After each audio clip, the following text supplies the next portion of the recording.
time, the only Pope whom they had ever known, but whose untiring and spectacular ministry they had in some way experienced personally.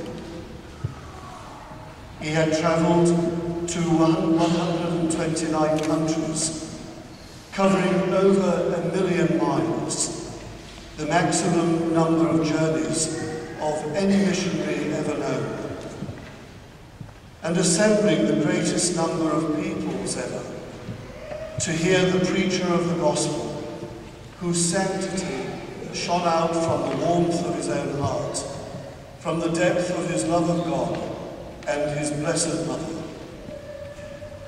Indeed, how beautiful on the mountains were the feet of the one who brought good news, who heralded peace, bringing happiness, proclaiming salvation, and saying, "Your God is King."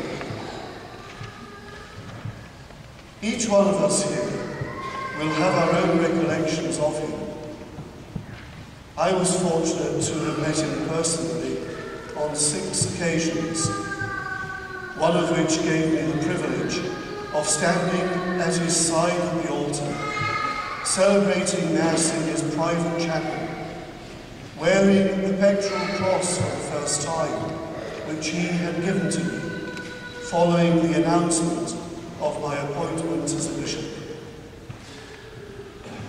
The greatness of Blessed Pope John Paul II cannot be reduced to any singular aspect, but in the responses throughout his life which he made to the challenges and the opportunities that faced him.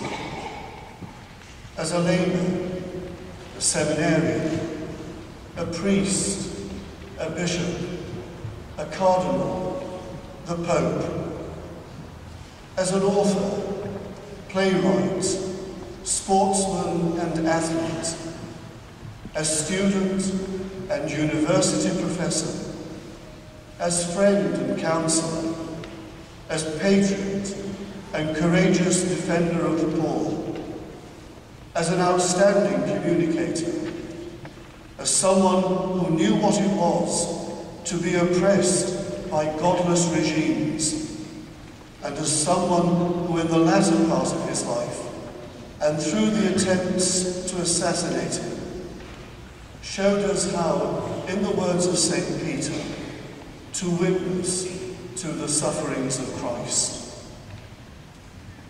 His life speaks pertinently to each one of us about the call to holiness and about the greatness to which we were made in the image of Christ.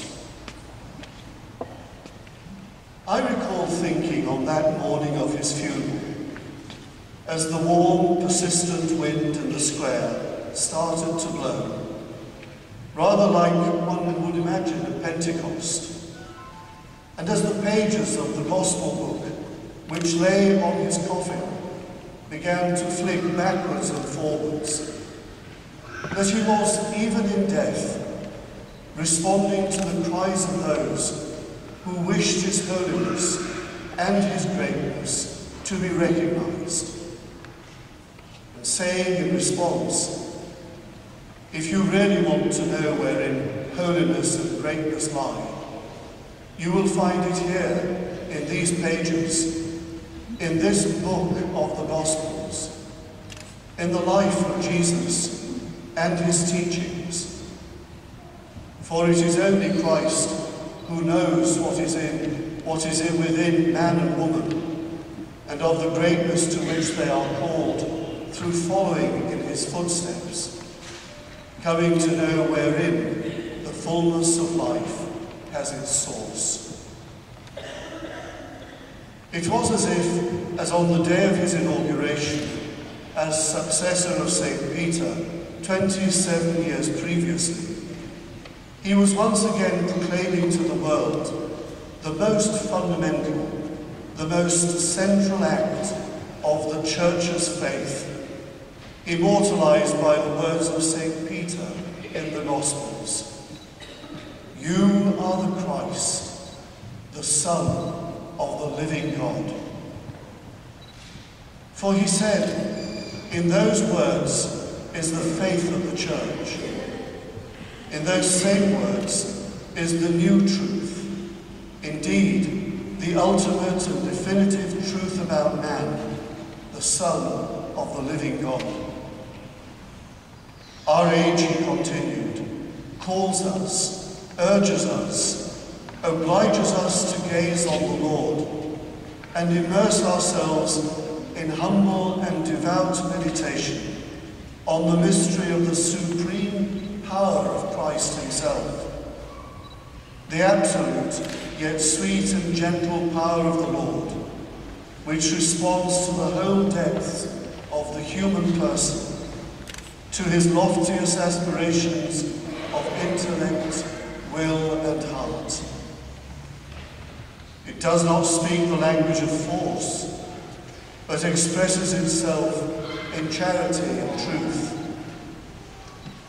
Do not be afraid, he said, to welcome Christ and to accept his power. Help the Pope and all those who wish to serve Christ, and with Christ's power to serve the human person and the whole of mankind. Do not be afraid. Open wide the doors for Christ. To his saving power, open the boundaries of states, economic and political systems, the vast fields of culture, civilization and development. Do not be afraid. Christ knows what is in man, for he alone knows it.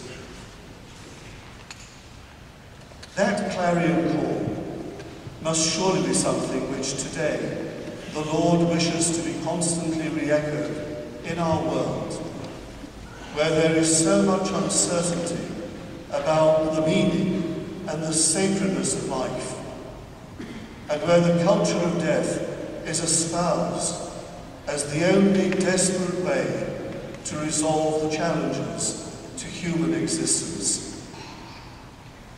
The mystery of mankind can only be understood in the mystery of Christ. He is our destiny, who alone has the words of life.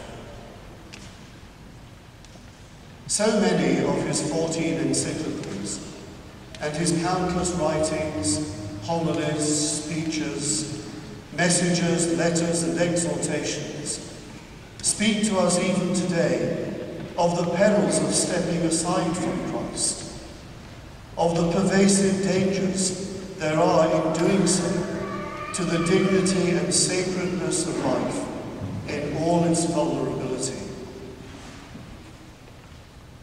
I recall on that morning when I was privileged to stand by his side, concelebrating Mass with him, observing the serenity upon his face, the face of a man who, as Supreme Pastor of the Church, had enormous and sometimes unimaginable worries to contend with. It was clear to me that his strength and his joy came from prayer, from God, from that inner room within himself that was God's and God's alone. An inner room that had been formed by Christ through all the responses made by Karol Józef Wojtyła to the challenges he had to face at every stage of his life. It left me with a lasting memory that nothing endures without God, no matter wherever life leads us, or whatever we are asked to do or to endure. Nothing without God.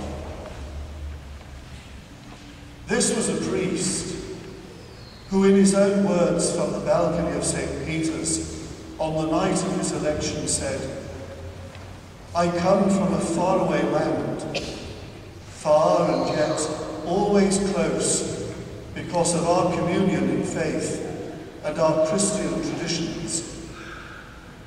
I was afraid, he said, to accept this responsibility.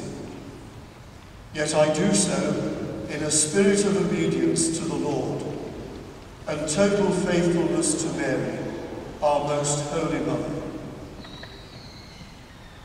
A priest from a faraway land, whose courageous ministry and faithfulness to Christ was to topple the grip of communism in his own native land and beyond, who was to bring religious people of all persuasions together for the first time, who was to preach and capture the minds and hearts of more people than any preacher previously, who was responsible for the release of countless people unjustly retained, who was to become a father to the world's young people, who was an unparalleled champion of life, its sacredness, its inalienable dignity, and whose voice gave hope and encouragement to unknown numbers,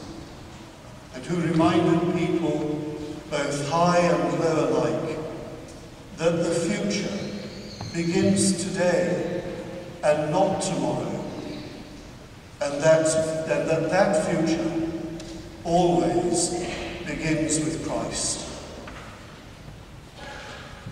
How can our thoughts today come to a conclusion without mentioning his beloved brothers and sisters, the people of Poland, who cradled him, loved him, supported him throughout his life, and so uniquely during his pontificate? From the very outset of his ministry as the successor of St. Peter, he asked you to support him with your prayers. And there was never a day from that day onwards that you ceased to be with him in prayer and to be constantly at his side in the streets of Rome, bringing his homeland close to the bishop from the faraway land. What pride must rightly be yours.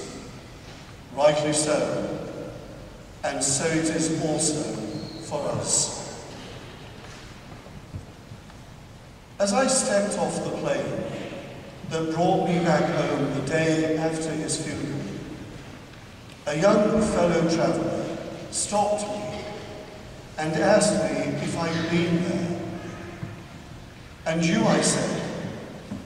Yes, he replied. I set off to work 2 days ago, but felt I had to go to Rome instead. I just couldn't resist. I'm not a good person, he told me. I have embezzled people, and I'm sexually very promiscuous. And what have you learned these past few days? I asked him. To persevere in the faith, and not to give up, no matter what, he replied. And I thought to myself, God is calling